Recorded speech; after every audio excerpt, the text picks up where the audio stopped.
სიღარიბე 30%-დან შემცირებულია 9.4%-მდე ამტკიცებს კობახიძე და ამბობს, რომ ქვეყნის ეკონომიკა ერთ სულ მოსახლეზე $10,000 გადააჭარბებს. ბოლო ოფიციალური მონაცემებით ქვეყანაში 700,000-ზე მეტი მოქალაქე სოციალურ შემწეობას იღებს.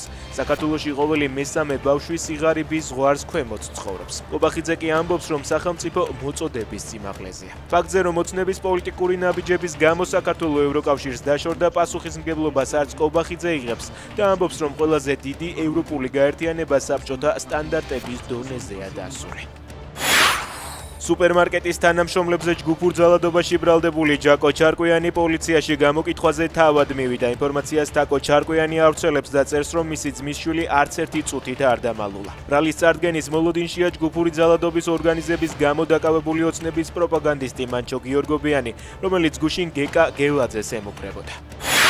ბათუმის ბულვარის დირექტორად მზია ამაღლობელის საქმის მოწმე პოლიციელი არჩილ ანთაძე დაინიშნა. ის ლიეტუვას ამაღლობელის საქმეზე მიცემული ცრუ ჩვენების გამო დასანქცირებული ჰყავს. ამერიკამ კალიფორნიაში ვანდენბერგის ავიაბაზიდან საკონტინენტთაშორისო ბალისტიკური რაკეტა სატესტოდ გაუშვა. უკრაინულ ტელეგრამ არხებში წერენ, რომ ეს იყო ტრამპის პასუხი პუტინის ბირთვულ მუქარებზე.